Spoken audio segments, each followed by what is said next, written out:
Hi, everyone. I'm Nancy. And I'm Stephanie. And if you enjoy our show, please like and subscribe. And hit that notification bell. We're also on Instagram at TWiN, and you can also find us on X. King and Queen are in Ottawa. That is in Ontario. We are so excited for Canada.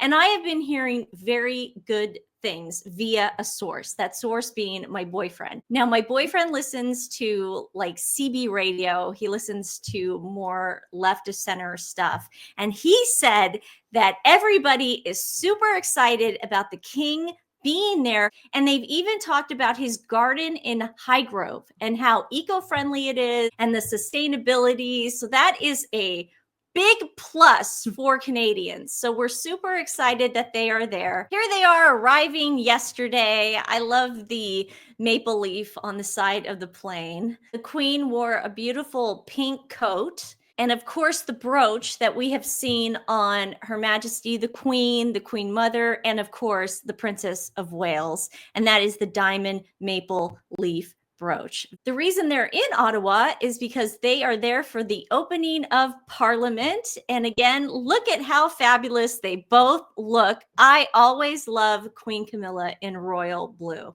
And he's in high spirits. He really is. Even my boyfriend said he looked fantastic. He's like, doesn't he look great? I'm like, oh, how we have come a long way. Here he is inspecting the troops.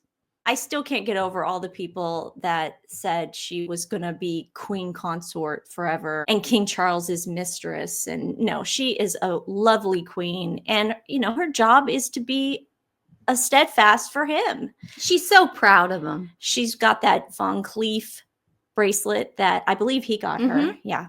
Here he is talking. Now, is it Mounties? Do they call them Mounties there or soldiers? Mounties. I'm not sure if they're the Mounties. I don't know.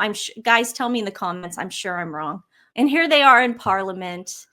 And he, again, just said how he loves being in Canada. And every time he goes, he just feels more and more alike with the Canadian people. So they have a great respect for him. He has a great respect for them. Oh, Canada, we love you. Well, these two twins. A lot of people always ask us if we are doing this show from Canada. Are we Canadian?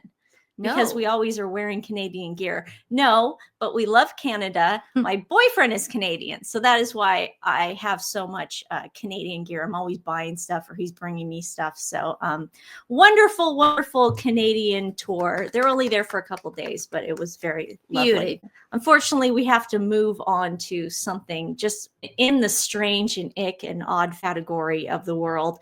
Harry's in China. He's in China. China? So it has to do with Travelist. Now, I've never personally been to China. I guess we can ask Tim Walz because he's been there like 65 times. But I personally don't know how long it takes, but I can only imagine the footprint that you make by going to China. So I'm sure this could have been like one of those things where he called in and just we could have seen him on the screen. But no, he had to physically fly to China. And my hunch is because this was work. He was getting obviously paid to do this. It's something called trip.com, but he's there as a Travelist representative and it's all under the guise of eco-friendly travel. But when I went to the website, it's basically like Expedia or Travelocity, you know, those like places you can go and get really cheap airfares, last minute trips. I use them. I mean, I think they're great. I think I use Travelocity or I use them all. But it's trip.com is an international one-stop travel service provider available in 24 languages across 39 countries and regions in 35 local currencies. Trip.com has an extensive hotel and flight. Yeah, so it's just like Expedia. So I don't know where he's getting that it's eco-friendly. Every one of these sites now, including Expedia and Travelocity and kayak.com, all those things, they all have disclaimers at the bottom of their pages saying, we are worrying about our carbon footprint and we're going to plant, 1,000 trees for every 2 miles we go. So he's collaborating with his Travelist thing to trip.com? Yes, that's what it looks like. It has a pretty good rating. This is just a review of it. Thank you for the cheap flights of my dreams. That sounds like Meghan and Harry's career personified. However, there are some areas for improvement. Oh, that also sounds like Harry and Meghan. A few users have encountered challenges when trying to modify or cancel their flights. In 2016, GoGoBot, a travel booking and research company founded by entrepreneurs Travis Katz and Ori Zalfman in 2010, acquired the Trip.com brand from Expedia. So Expedia and Trip.com sound like they're the same thing. That's basically what it is. It sounds to me that Harry was sent over by Travelers to go speak at this huge convention over in China. Here's a little bit of it if you want to see it. It sounds like every other speech he gives now, where he's just getting paid to be a speaker. There's no way he did this out of the kindness of his heart to preach eco-friendly travel. Yeah, this is what he does for a living now. Now, what's interesting, he does talk about, like, sort of touches on what his brother's doing now. You guys are going to love this. The stark truth is that global wildlife populations have declined by 73% since 1970. Well, Harry, could that have to do with African parks bulldozing all the people's land out of the way that you still haven't addressed? And with our coalition representing many of the world's biggest travel and tech companies, we are uniquely positioned to drive the change that we so desperately need. 80% of tourism's value is tied to nature. And nature is worth more when our coral reefs and forests thrive, when our rivers are unpolluted and our wildlife is alive and well in their natural habitats. And although we've achieved significant milestones in our first 5 years, the journey ahead remains challenging. I'm not going to play any more of that. If you guys want to go and look at it, Sussex Squad is freaking out over it. He's reading the monitors and he can't even get that right. So he probably felt a sting with the Prince of Wales's BBC to Earth thing, and it's probably a big deal. But in the Sussex household, Meghan put up on her Instagram page the other day of her and Betty, I'm assuming it's Betty, in bee gear, walking and checking on bees. We didn't actually see them do anything but walk towards the box of bees. Ooh. That was it. We did not see them pull the bees out. We did not see them harvest the honey. Nothing. It's like Donna. So it could have just been Meghan taking Betty to a person who has the bees and showing that, because in our opinion, we do not think they actually harvest their own honey at all. Absolutely not. No. So again, we told you guys we will post stuff of Harry and Meghan, but we're not playing the game of posting stuff of Archie and Betty, because we know she's going to monetize those kids. And the more we shine a light on it, the more money they're going to be worth in the future. Kardashians did it. Harry and Meghan are doing it. Duh. I want to talk about this story because we've been asked about this on other shows we've been on. But we haven't actually tackled it here. And I freaking find this fascinating. It's like total gossip for me. Meghan Markle made impossible demands for 2022 Vogue covers not even Beyonce gets. This has to do with her falling out with E. Eniful, the guy she did that super cringe Sussex Royal video when she did the Changemakers Vogue cover when she was still the Duchess or whatever. And it was so cringe. You would think she would have asked the Princess of Wales to be on the cover. Yeah, what year was that? It was like 2000. Right when she gave birth to Archie. So 2019 or 2019. 19. Yeah, so she could have put the Queen in there. No. No. Duchess Sophie. No, none of those people. So now it looks like in 2022, she wanted to be on the cover of Vogue. Interesting, Meghan. The alleged rift between Meghan Markle and former British Vogue editor Edward Eniful goes deeper than him reportedly being unable to accommodate her for a cover in 2022. We hear, what a jerk. The former royal gave the fashion maven an impossible list of demands and even tried to also appeal to U.S. Vogue's Anna Wintour, a source tells Page 6. Well, she was cozying up to her. Oh, big time. During Serena's tennis match.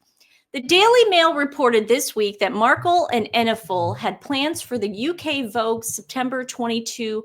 Okay, so she wanted to be on the 2022 cover. That was still when Her Majesty the Queen was alive, but Oprah had happened. So she thinks the UK wanted to see her after she did that Oprah thing. You're right. That's exactly it. Include keynote appearance at the One Young World Summit in Manchester, the horrible red outfit she wore, and that Harry looked terrified, and involved extensive features across the magazine and its digital editions. See, this makes sense now. They went to Germany to do that whole Invictus 1 year before walkabout, and then they did the One Young World Summit, and they were supposed to do Well Child, but the Queen had passed away.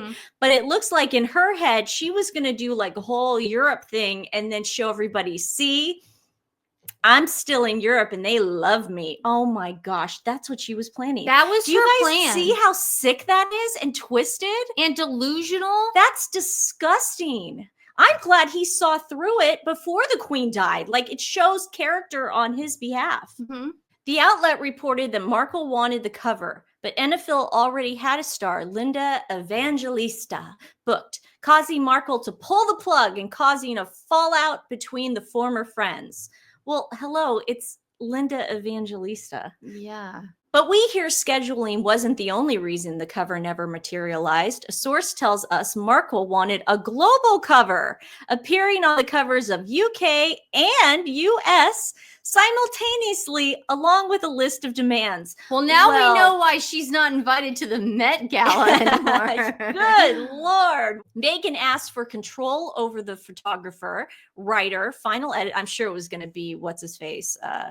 Misan, yeah. Photos, cover lines, and wanted a global issue, says a source. We hear there was no way any editor would agree. Nobody gets that. Not even Beyonce, says the source. We hear Markle even set up a personal Zoom call with Wintour in order to try and pitch her on the idea.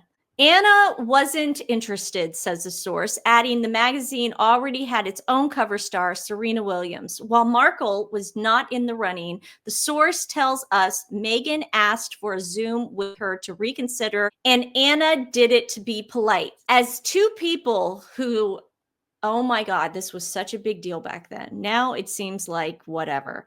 But back then, when Kim Kardashian was on the cover of Vogue with Kanye, it was like death. Like, we just felt like the day Vogue died. It was the day Vogue died because Anna Wintour was so like meticulous about that. And we know regal. Yeah, and we know the only reason she did it was because of Kanye. That was the only reason. They had a very good relationship. She loved Kanye. And the problem with that is Anna knows now it's a slippery slope. Kardashian curse. Yeah, it was a very slippery slope because then after that you got Kendall, then you got Kim like 50 more times. It was I'm serious. Yeah, no, it was true. crazy. Yeah. So I'm glad she did this because it would have been very bad for the magazine. Adele is the only celebrity to appear on both US and UK covers simultaneously for the November 2021 issues, as she should. However, another source insisted that Markle never sought a cover from Vogue. Yeah, right. Right. Yeah. And that the mag had actually approached her multiple times after her wedding to Prince Harry. Oh, I don't think so. Enniful had previously asked Markle to be on the cover of British Vogue's 2019 Forces for Change issue, but she chose to guest edit instead, the source said. I believe that. Because she probably thought, okay, I'm going to do it on my own terms. I'm not going to go there as part of the royal family. I'm going to, when I get out of this hot dog stand, whatever she thought of the royals. Hot dog stand. I'm going to move to California, and that's when I'm going to be on That's the when Vogue. I'm really going to want to be on the Vogue Yeah. cover. Markle did wind up getting a September 2022 cover at the time she was promoting her now failed Archetypes podcast. She appeared on the digital cover of New York Magazine's The Cut, which also featured another digital cover with Megan Thee Stallion. Now, this is nothing against Megan Thee Stallion, but I can even be on a digital cover. I mean, probably not, but I mean, those are like not a big deal anymore. Cover. Nancy Sidley in all her glory. She was also slated to appear on the cover of Variety that month, but it was held a month after Queen Elizabeth passed away. Sources told Daily Mail that Markle and NFL, who quit British Vogue in February, are no longer on speaking terms. Oh, it's like she burns a lot of bridges. We discussed this yesterday on Link Lauren, Spot On with Link Lauren. If you are not already watching, please do. He's amazing. We love Link. We discussed this yesterday where Archwell does have a inclusion statement on their website.